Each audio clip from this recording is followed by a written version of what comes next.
In today's episode, Alessandra asks, how do you keep, store, index all the information you read, and I'm sure you read a lot, that might be useful for future presentations, consulting, business development activities? Terrific question. It depends on what the information is. So, as you pointed out, there's a lot of different information out there, and there's a lot of different types.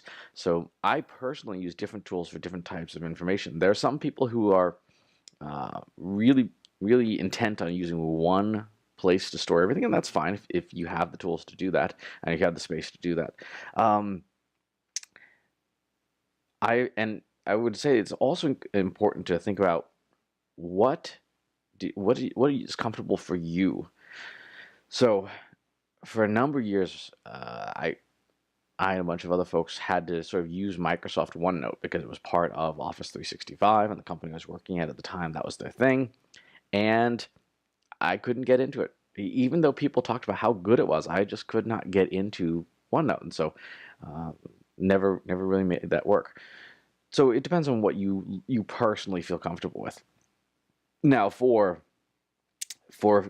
images, any kind of image, photos, screenshots, and stuff, I use Google Photos. It has the best AI, hands down, for being able to automatically tag and catalog your images and then retrieve them later. So if you like, can't remember, French restaurant, you type into the search box and it finds everything that it thinks is a French restaurant, and more often than not, it's pretty good. So I think I have something close to like 400,000 photos in there. Obviously, I'm not going to spend the time to tag and categorize that many photos, but if I can do that, if I can have an AI do that, absolutely going to do that.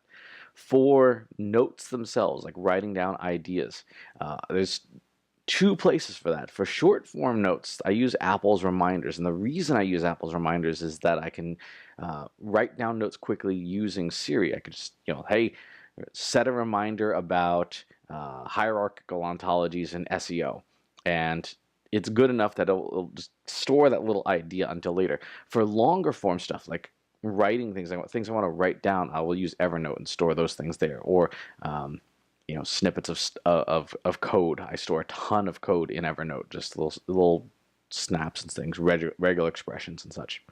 For links, like things around the web, I use Pocket.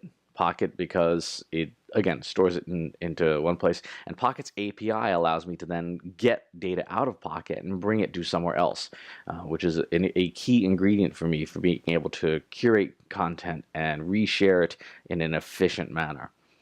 For major concepts that I haven't fully baked, I build and store those in a mind mapping software. I use Mindnode for the Mac, and this is where I've either got an idea that I'm trying to explore, or I need to be able to move things around inside of an idea. So, like if I'm putting together a new keynote speech, moving pieces and things in a way that is much more fluid than cutting and pasting or having a bullet point outline. I don't work as well in those environments. That's me personally. There are other people who cannot use mind maps. They hate them, and they just can't find anything. That's totally okay, right? Everyone does this stuff differently. For the baked goods, in terms of like, this is now a framework, this is something that I'm going to put my company's logo on, that all goes into PowerPoint. I have and there's a video in the past back, I'll have to dig it up. It's called a golden cookbook, and it's the idea of a golden Rolodex, right? This is all the stuff that you created over however many years you've been in business that you value. For example, make a marketing framework or social media framework or some kind of diagram that communicates an idea quickly and easily. Store those in PowerPoint, store those in just one big deck, and to let that deck evolve over time. Keep it clean too, because if you don't keep it clean, it gets really unwieldy very quickly. I have a whole section on like consulting 2x2 matrices, and every now and again I go in and go, oh, this is like repetitive to the last 3 matrices that are in here.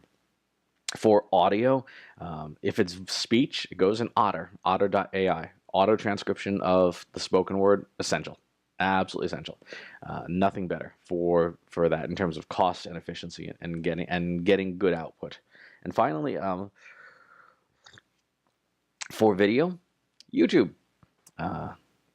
Again, auto transcription of videos using the auto closed captioning features. If you have video that you've captured which is in a language other than the one that you speak, the auto closed captions can do translation. It does not do it well, but it can do it enough that if you have a sense of what the person is saying already, it can help you get a little bit more context.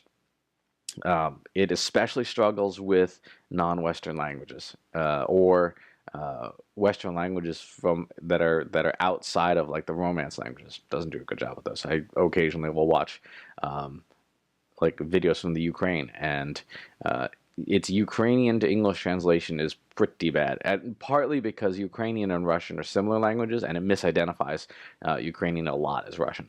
But if you want to be able to watch a video in another language and get some subtitling, YouTube is the only place to do that right now.